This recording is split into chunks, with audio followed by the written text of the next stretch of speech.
ओम नमो भगवते वासुदेवाय। ओम नमो भगवते वाय। नारायणं नमस्कृत्यं नरं व्यासं ततो जयमुदीरये।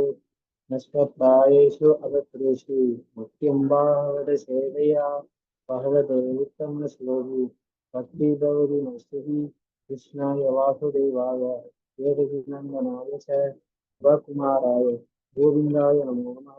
ओम अज्ञानतिमिरान्धस्य ज्ञानाञ्जनशलाकया येन तस्मै श्रीगुरुवे नमः।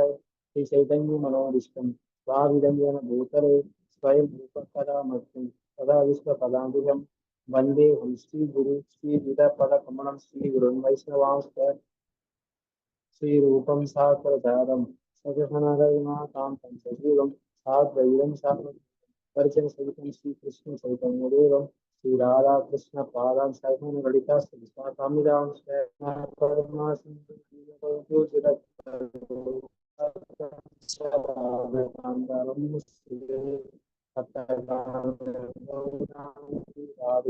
परमेश्वरी विश्वभानुसेवी हरिप्रिये आंशाकल्पतरुभ्यश्च कृपासिन्धुभ्यो पतितानां पावनेभ्यो वैष्णवेभ्यो नमो नमः।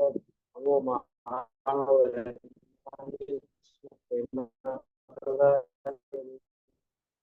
कृष्णाय कृष्ण चैतन्य नाम गौरी नमः। नीलाचल नित्याय परमात्मनि बलभद्रं सुभद्रातिं श्रीजगन्नाथाय ते नमः। गोविन्द नित्यानन्दं महं नमामि सर्वागमं परं हरिनामं तदं देवं पदोरशिवं मन्ये। हरे राम राम राम हरे हरे। जय कृष्ण प्रभुपाद की जय। हरे कृष्ण प्रभुपाद।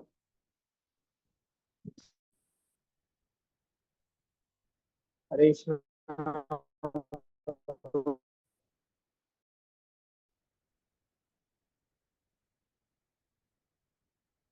இன்வைட் பண்ணுங்க.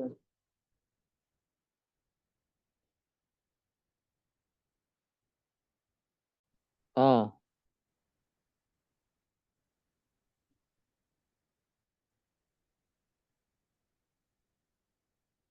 கேக்குதா பேசுறது பிரபு? கேக்குது கேக்குது. படி பிரபு.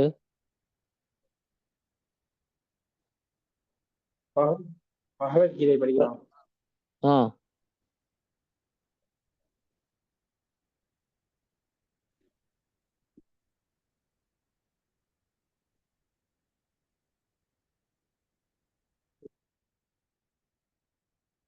இரண்டாவது அத்தியாயம் ஸ்லோகம் நம்பர் 14. படிக்கிறீங்களா? ஸ்லோகம் நம்பரு 14. मात्रा स्पर्शास्तु कौन्तेय शीतोष्णसुखदुःखदाः आहमवायु अनित्या विश्वभारदा. மாத்ரா ஸ்பர்சாஸ்து புலன்வய உணர்வு தூ மட்டுமே கௌந்தேய குந்தியின் மகனே சித குளிர் உஷ்ண கோடை சுக சுகம் துக்க துக்கம் தா தருவது ஆகம தோன்றுகிறது அபாயின மறைகின்றன அந்நித்திய நிலையற்ற தான் அவற்றை எல்லாம் போன் போட்டு வரேன். போய் போன் போட்டுரும்.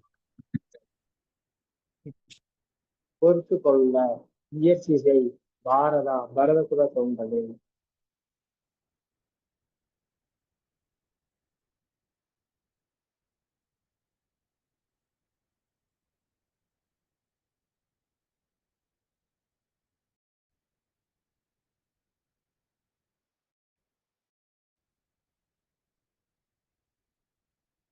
தான் அவற்றையெல்லாம் திரிசிவா பொறுத்து கொள்ள முயற்சி செய்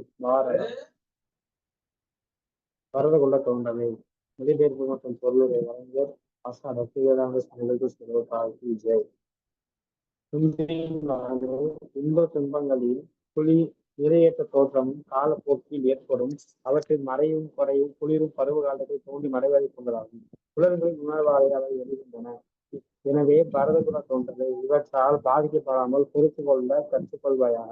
பொருளுரை கடமையை முறையை செயலாற்றுகையில் நிலையற்ற இன்பத் துன்பங்கள் தோன்றி மறைவது போன்று பொறுத்து கொண்ட ஒருவன் கற்றுக்கொள்ள வேண்டும். வேத நீரின் மார்கழி தை மாதத்தில் அதிகாலையில் நீராடுதல் அவசியம். அச்சமயத்தில் குளிர் அதிகமாக இருக்கும் போதிலும் மத நியமங்களை கடைபிடிப்பவன் குடிப்பதற்கு தயங்குவது. அது போலவே கோடையின் வெப்பம் மிகுந்த காரணமாக சித்திரை வைகாசி மாதத்தில் சமையல் அறையில் நுழைந்து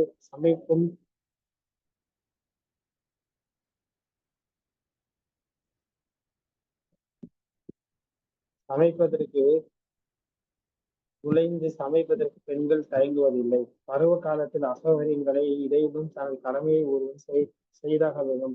அது போலவே சத்திரியின் தர்மம் போரிடுதல் என்பதால் உறவினர் அல்லது நண்பர்களுடன் போரிட வேண்டியிருப்பினும் தனக்கு விதிக்கப்பட்ட கடமையிலிருந்து அவன் கூடாது. ஞானத்தின் தளத்திற்கு தன்னை உயர்த்திக் கொள்வதற்கு ஒருவன் தர்மத்தின் சட்டத்திட்டங்கள் பின்பற்றியாக வேண்டும். ஏனெனில் ஞானத்தாலும் பக்தியினாலும் மட்டுமே மாயையில் அறியாமையின் பிரிவிலிருந்து விடுதலை பெற முடியும். அர்ஜுனனுக்கு கொடுக்கப்பட்ட 2 செயல்கள் முக்கியத்துவம் வாய்ந்தவை. கவுந்தேய என்று அழைக்கப்படும் தாயின் வழியில் அவனுக்கு இருந்த இரத்த சம்பந்தம், பாரதா என்று அழைக்கப்படும் தந்தை வழியில் அவனுக்கு இருக்கும் பெரும் சிறப்பையும் குறிக்கின்றது. இரு வழியிலும் அவன் மிக சிறந்த குலப்பெருமையை உடையவன். அத்தகைய குலப்பெருமை கடமையை ஒழுங்காக நிறைவேற்றவும் பொறுப்பை கொடுக்கின்றது. எனவே அவனால் போரை புறக்கணிக்கவே முடியாது. எங்கி என்பது புருஷம் புருஷப சமதும் கசுகும்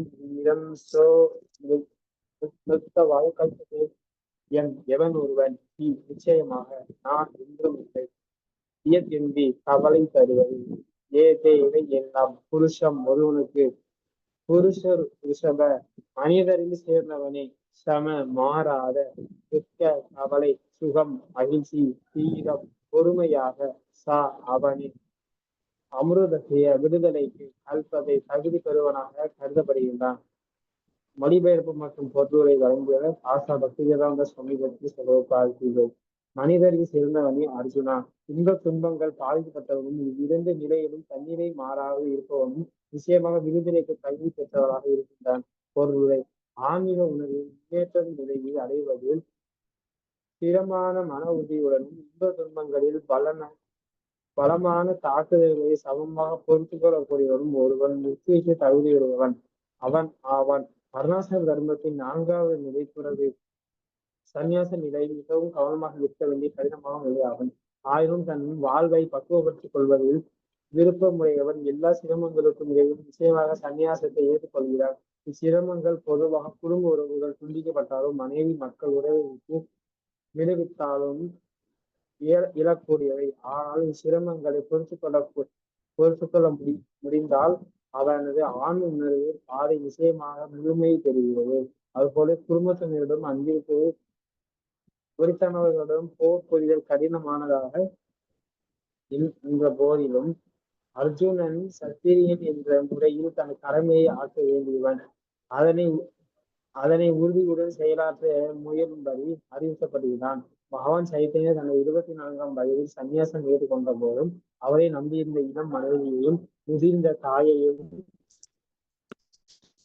கவனிப்பதற்கு யாரும் இல்லை. இருப்பினும் உயர்ந்த நோக்கத்திற்காக சன்னியாசம் ஏற்ற அவர் உயர்ந்த தலைமையை நிலையாக செயலாற்றினார். இதுவே ஜடபந்தத்திலிருந்து முக்தி பெறுவதற்கான. ஹரே கிருஷ்ணா பிரபு.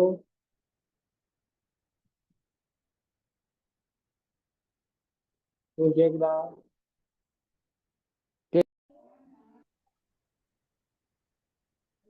படிச்சேன் பிரபு, சொல்றீங்களா? அதுக்கு மாத்ரா ஸ்பர்சாஸ்து கௌதியா சீதோஷ்ண சுக துக்கராக ஆகம அபாவின் அனித்யஸ்தம் தீக்ஷ பாரதா அப்படின்னு சொல்றாரு. அது காலங்கள் 4 காலங்களா பிரிச்சிருக்கிறார் பகவான் உலகத்துல. அதுல என்னென்ன காலம்னா இலையுதிர் காலம், இளவேநீர் காலம், குளிர்காலம், கோடை காலம் அப்படின்னு இருக்குது. 3 மாசம் இது போச்சுன்னா இன்னொன்று கோடை காலம் வந்தே தீரும். இலையுதிர் காலம் முடிஞ்சிச்சுன்னா இளவேநீர் காலம் வெறும் வரும்.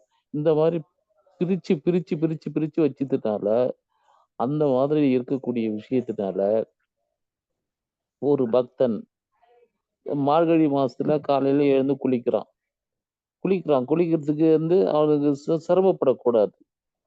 அதே மாதிரி கோடை காலத்துல வெயில் இருக்குது, வெயில் போயிட்டு இப்ப சமையல் பண்ணணும் அப்படின்னா சமையல் பண்ணாம இருக்கிறாங்களான்னாக்க அதையும் சமையல் பண்ணாம இல்லைன்னு சொல்றது இருக்கிற அளவுக்கு பகவான் பிரபுபாத் அங்க கொட்டேஷன் காமிக்கிறாரு. கோடை காலத்து குளிர்காலத்துல எப்படி குளிக்கிறானோ, கோடை காலத்துல எப்படி சமையல் பண்றாங்களோ அதே மாதிரி காலங்களும் 4 காலமா பிரிச்சிருக்கிறாரு. 4 காலமா பிரிக்கப்பட்டதுனால இந்த புலன்களால் வரக்கூடிய துன்பங்கள் என்னென்ன ஒவ்வொரு புலன்களும் ஒரு விதமான இருக்கும். அந்த ஒரு விதமான பொருள்ல உற்பத்தி பண்ணிட்டே தான் இருக்கும். அதுல வந்து அதனுடைய கடமையை அது செஞ்சுட்டு தாங்குது அது. அதிலிருந்து நம்ம பொறுத்து கொள்ள கற்றுக்கொள்வாயாக அப்படின்ட்டாரு. பொறுத்துக்கிட்ட பிறகுதான் பகவானுடைய அனுகிரகம் நமக்கு கிடைக்கும். அந்த பொறுத்துக்கோட சக்தியே நமக்கு யாரு கொடுக்கணும்? குரு கொடுக்கணும். பகவான் கொடுக்கணும். பக்தருடைய கருணை வேணும். இதுக்கு மூல காரணமாக பக்தருடைய கருணை வேணும். இந்த பக்தருடைய கருணை இருந்தாதான் குருவுடைய கருணையும் கிடைக்கும். அதே மாதிரி பகவானுடைய கருணையும் கிடைக்கும் அப்படின்னு இந்த ஸ்லோகத்துல சொல்லி முடிக்கிறாரு. அடுத்த ஸ்லோகம் என்ன சொன்னீங்க? அடுத்த ஸ்லோகமா? அடுத்த ஸ்லோகம் அடுத்த 16 15 16 15 15 11 15 15 15 15ல என்ன சொல்றாரு? அது கொஞ்சம் படிங்க, நாங்க அதுக்கு கவனிக்கல. 15 கடைசி அது வந்து சேர்த்தா வச்சுங்க. அது படிங்க, நீங்க படிங்க, பொருளுக்கு மட்டும் படிங்க. மனிதரில் சேர்ந்தவனே அர்ஜுனா, இந்த துன்பங்களால் பாதிக்கப்படாதவனும் இவ்விரத நிலையில் தன்னிலை மாறாதே இருப்பவனுமே நிச்சயமாக விடுதலைக்கு தகுதி பெற்றவனாக இருக்கின்றான். அப்ப இதுல என்ன சொல்றாருன்னா, அந்த மாதிரி எந்த மாதிரி அந்த 4 விதமான காலங்களை பொறுத்து கத்துக்கொண்ட பிறகு தன்னை உணர்ந்தவுடைய நிலைமை எப்படி இருக்கும்னா தூய்மையா இருக்கும். தூய்மையான இருக்கும்போது அவனுடைய இல்லத்துல அவனுடைய இதயத்துல பகவான் அங்க குடிக்கொண்டு இருக்கிறார். பகவான் குடிக்கொண்டு ஆல்ரெடி எல்லா ஜீவராசியிலும் குடிக்கொண்டு இருக்கிறார். இருந்தாலும் இவனுடைய உள்ளத்துல என்னைக்குமே நிரந்தரமா இருக்கிறாரு. அந்த நிரந்தரமா இருக்கக்கூடிய நிலைமைதான் தன்னை உணர்தல். தன்னை உணர்ந்த பிறகுதான் பகவானை உணர முடியும். நீ நீ யார்? நீ எங்கிருந்து வந்த? உனக்கும் கடவுளுக்கும் இந்த உலகத்துக்கு என்ன தொடர்பு? ஏதாச்சும் ஒரு தொடர்பு இருந்தா தானே நம்ம ஜீவாத்மாவுக்கும் பகவானுக்கும் இந்த உலகத்துக்கு வர முடியும். அந்த ஒரு வாய்ப்பு தான் இந்த மாதிரி கேள்வி எல்லாம் கேட்கணும். தன்னை உணர்ந்த ஆத்மா தான் இந்த மாதிரி கேள்வி எல்லாம் கேட்பான். எப்படி இருந்தா சந்தோஷமா இருக்கிறான்? எப்படி இருந்தா கஷ்டப்படுறான்? எப்படி இருந்தா கஷ்டப்படுறான்? எப்படி இருந்தா சந்தோஷமா இருக்கிறான்? இந்த விஷயத்தின் மூலமா அவன் பகுத்தறிதல் அப்படின்னா என்னன்னா, இது ஜீவாத்மா. நம்ம உடல்ல வந்து இருக்கிறது என்னன்னா 24 மூலப்பொருள் இருக்குது. கர்மேந்திரியம், ஞானேந்திரியம், பஞ்சபூதம், பஞ்ச சுவை 20. இது மனம், புத்தி, அகங்காரம், குணம் உள்பட இருக்குது. அதுக்கப்புறம் வந்து ஆத்மா இருக்குது. ஆத்மாவையும் ஆத்மாவுக்கும் ஜீவனுக்கும் உள்ள 3 விதமான குணங்கள் இருக்குது. அந்த 3 விதமான குணத்தை பத்தி புரிஞ்சுக்கிட்டாலே அவன் உடனடியா பகவான் விட்டு போகலாம் அப்படின்னு 13வது அத்தியாயத்துல 24ஆம் ஸ்லோகத்துல சொல்றார் பகவான். 13வது அத்தியாயத்துல 23வது 23 24 அத்தியாயத்துல அதுதான் 24ன்னு நினைக்கிறேன். அந்த ஸ்லோகத்துல சொல்றாரு.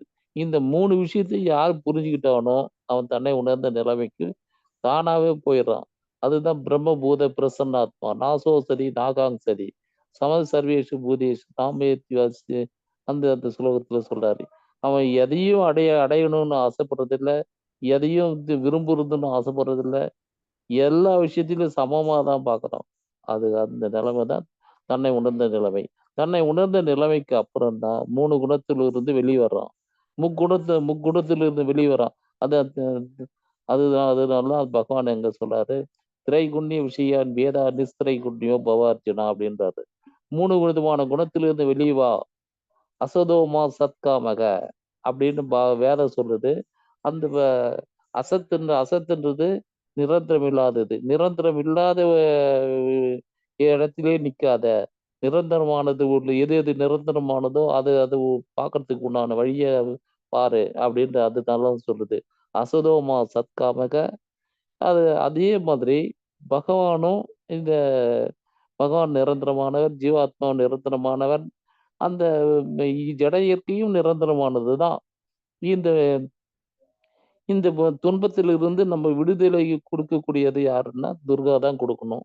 அந்த விடுதலை கொடுக்கக்கூடிய விஷயம் துர்காவுக்கு 2 வேலை இருக்குது. அது என்ன 2 வேலை என்னன்னா, தூக்கி எறியக்கூடிய சக்தி ஒண்ணு,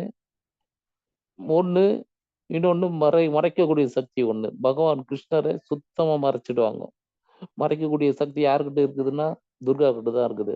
அதனால துர்கா கிட்ட போய் கூட நம்ம கிருஷ்ணா, கிருஷ்ணனுடைய எனக்கு பிரேம பக்தி எனக்கு கொடுமா அப்படின்னு கேட்கலாம். கேட்கறது தப்பே கிடையாது.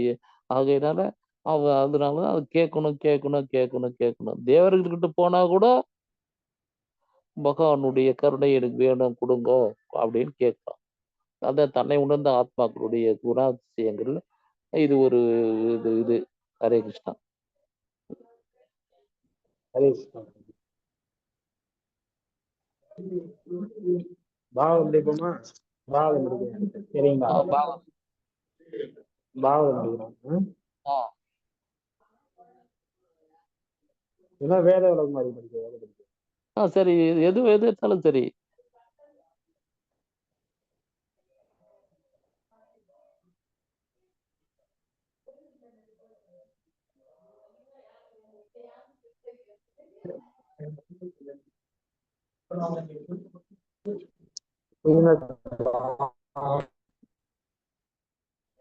இப்ப எதை படிக்கிறார்?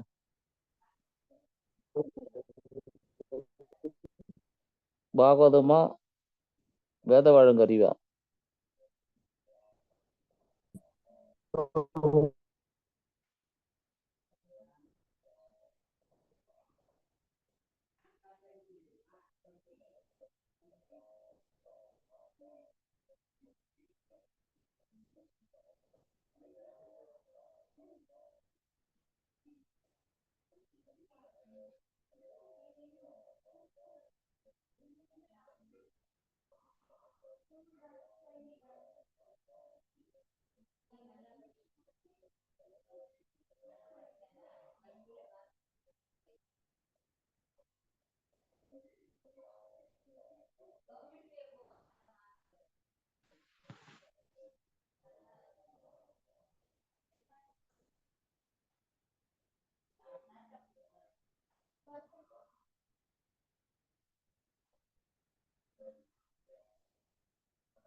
கிருஷ்ணா.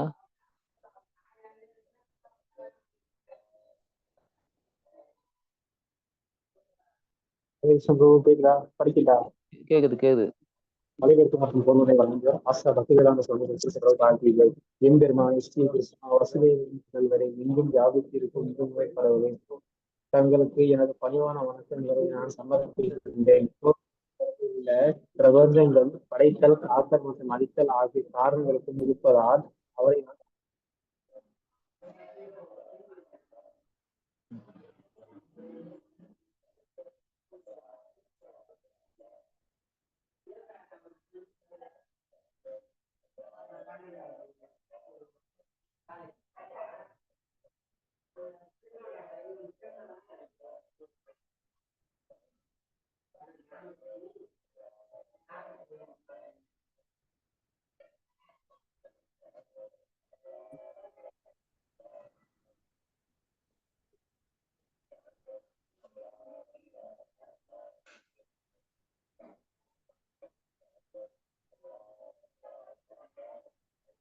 கேக்குதா?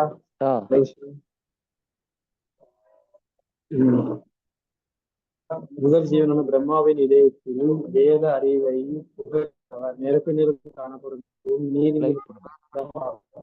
நினைக்கும் மாயாஜாலத்தை அவர்கள் குழப்பம் அடையும் ஸ்ரீ கிருஷ்ணரால் பெரும் முனிவர்களும் தேவர்களும் கூட நாளையே நிரூபிக்கப்படுகின்றன. இயற்கை முக்குண பிரதிபலன்களால் தற்காலிகமாக தோற்றுவிக்கப்பட்டுள்ள ஜட பிரபஞ்சங்கள் பொய்யாவை ஆயினும் அவை உண்மையாகவே காசேறுவதற்கு உரிய ஒரே ஒரு காரணம் வரும் அவரே அவர். எனவே ஜட உலக மாயையிலிருந்து நிரந்தரமாக விடுபட்டுள்ள பரலோகத்தோடு கூறும் உண்மையாகையால் நான் அவரை தியானிக்கின்றேன்.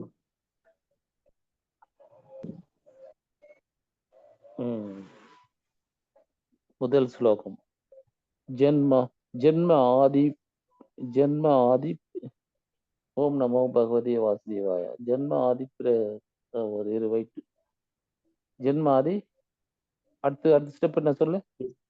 जन्मादि अस्ति यतो अन्वयात् विजयदशावेषु विकासरात् तेने ब्रह्महृदाय आदितये मुख्यं सूर्यः तेजो वारि अमृतां यतो विनिमयो उत्तरति सर्गावृता कामविष्णु सतमेव सतभूतं सत्यं परमम्. Very good. சூப்பர் சூப்பர் ஸ்லோகம்.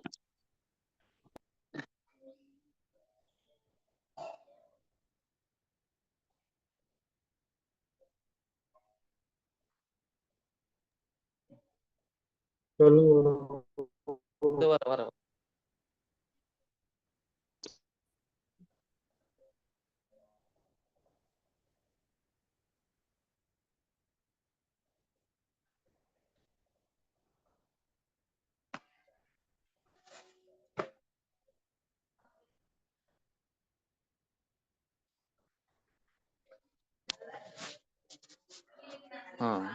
எம்பெருமானே ஓம் நமோ பகவதே வாசுதேவாய அப்படின்னா என்ன சொல்றாருன்னா, பகவான் வாசுதேவர் தான் எல்லாருடைய இதயத்திலும் பரமாத்மா இருக்கிறார். அந்த பகவானுக்கு முதல் வணக்கம் அப்படின்னு அவர் சொல்றாரு.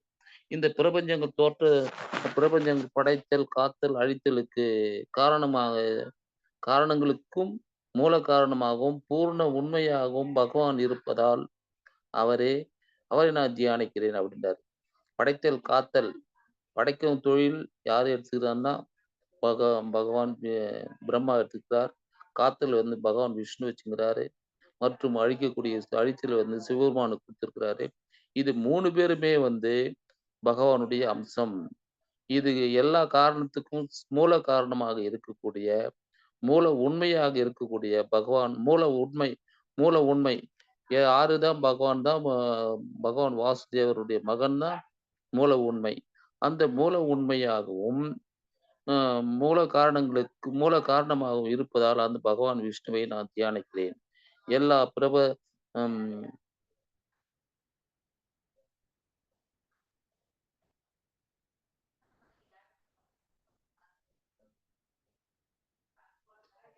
எல்லா தோற்றங்களுக்கும் அவர் பகவான் கிருஷ்ணர் மறைமுகமாகவும் அறிந்துள்ளார்.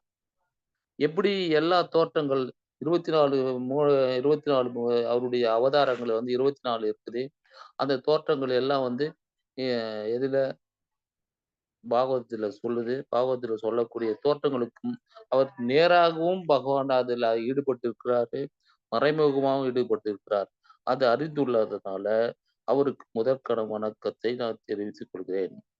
அதனால அவருக்கு அப்பால் வேற எந்த காரணமும் இல்லாத சுதந்திரமானவர். அதுதான் அபிக்ஞா அப்படின்னு சொல்றாரு. அபிக்ஞான்னா சுதந்திரமானவர் யாருன்னா பகவான் கிருஷ்ணர் மட்டும்தான் சுதந்திரமானவர். நம்ம எல்லாம் முக்குணத்துக்கு உட்பட்டிருக்கிறோம். பகவான் எல்லாத்துக்குமே உட்பட்டு கட்டுட்ட ஆத்மா இருக்கிறதுனால நமக்கு சுதந்திரம் கொஞ்சோண்டு சுதந்திரம் இருக்குது. அந்த கொஞ்சோண்டு சுதந்திரத்தை வச்சு நற்கதியை அடையணும்னா பகவான் சரணடையணும் அப்படின்னு சொல்றாரு. பகவான் சரணடையதில் விட்டுட்டு நம்ம பௌதிகத்துக்கு தான் செலவு பண்ணுவோம் அப்படின்னாக்கா அவனுடைய நிலைமை மோசமா தான் போகும். அதனால அவரு சுதந்திரமானவர். ஜீவனாத்மாவும் சுதந்திரமானது தான். அதுல எந்த விதமான சந்தேகமும் கிடையாது. முதல் ஜீவராசியான பிரம்மாவுக்கு இதயத்தின் வழியாக அவரு வேத அறிவை புகட்டினார். வேத அறிவு யார் கொடுத்ததுன்னா பிரம்மாவுக்கு வழிகாட்டு.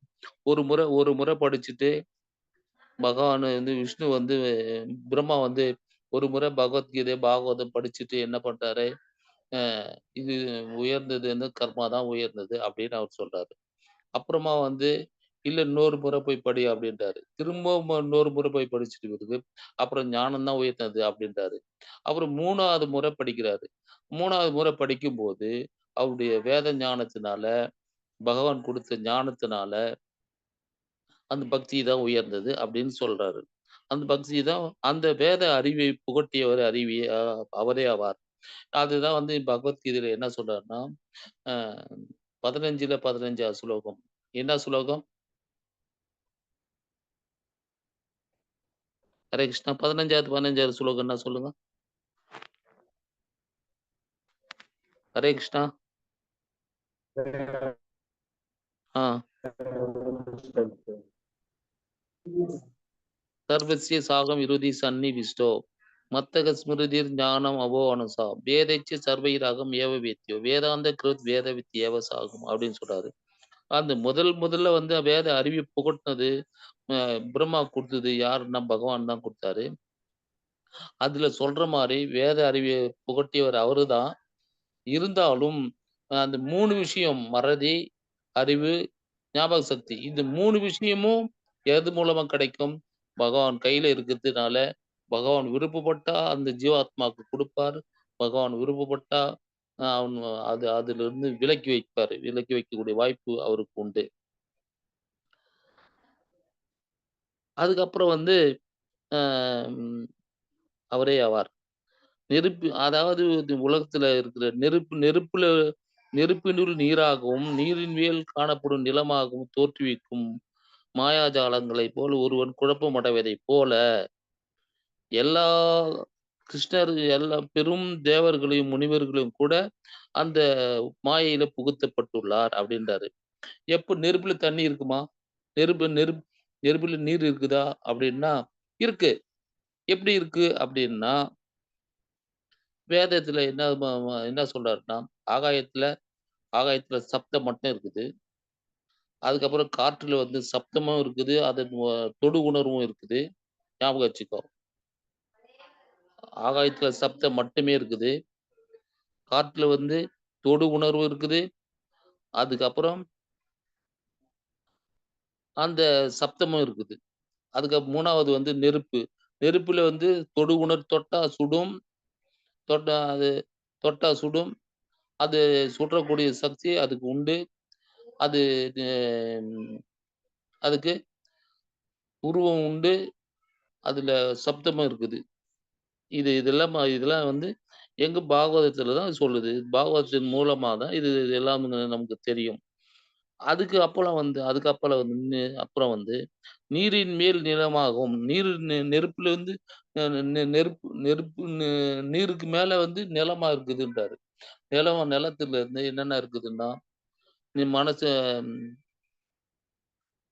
ஆகாயத்துல வந்து சப்தம் மட்டுங்குது. அதுக்கப்புறம் நீ காத்துல தொடு உணர்வு இருக்குது. நெருப்புல வந்து உருவம் இருக்குது. நீர்ல வந்து சுவை இருக்குது. ஆ மண்ல வந்து மண் வாசனை இருக்குது. அந்த மண் வாசனை மூலமா தான் அது எல்லாத்தையுமே அததான் வந்து இங்க சொல்றாருன்னா, குழப்பம். அது குழப்ப மாதிரி தான் இருக்கும். ஆனா தேவர்களும், முனிவர்களும் கூட அந்த குழப்பத்துல வச்சிருக்காரு அப்படின்னு அங்க சொல்றாரு.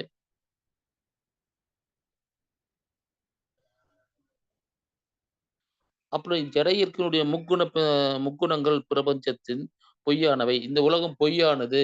எல்லாம் அருவவாதிகள் என்னென்ன சொல்றாங்கன்னா, இந்த உலகம் பொய், பொய், பொய், பொய், பொய் அப்படின்றாங்க.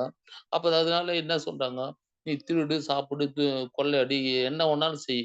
ஆனா, அந்த திருடுற பொருள வந்து வெண்ணெய், நெய்யோட ஃபுல்லா உனக்கு என்னென்ன செய்யணுமோ அது தேவை சாப்பிடுதோ, அது சாப்பிட்டு தீரு அப்படின்றாங்க.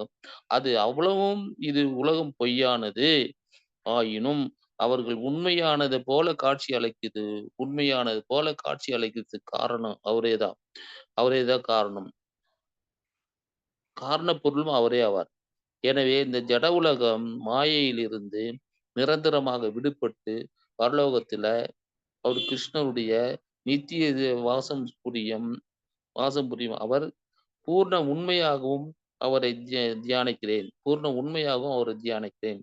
பகவான் வந்து வைகுண்டத்துல எப்படி இருக்கிறார்னா, அவர் எப்படி இருக்கிறாருன்னா, ரொம்ப சந்தோஷமான நிலையில இருக்கிறாரு. அங்க போகக்கூடியவங்க எல்லாமே வந்து சந்தோஷமா இருக்கக்கூடிய இடம் தான் அது. இந்த உலகம் வந்து பொய்யானது. இந்த உலகம் பொய்யானதா இருந்தாலும் மெய் போல உண்மை போல காட்சி அளிக்கிறதுக்கு காரணம் அவர்தான். அவருடைய ஆசீர்வாதத்தினால தான் உண்மை போல நமக்கு நினைக்கிறோம். அந்த உண்மை போல இருக்கிறதுனால நமக்கு என்ன பண்றது? பலவிதமான துன்பங்கள் வருது. அந்த துன்பத்திலிருந்து அந்த விலக்கி வைக்கணும்னா, பகவானுடைய கருணை வேணும்.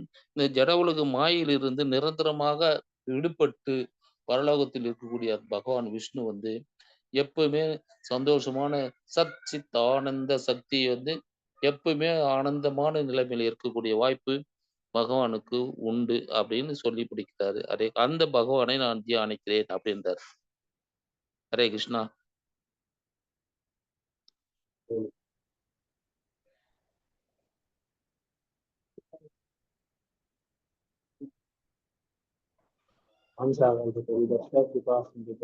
பவிதானாம் பாவம் கிருஷ்ண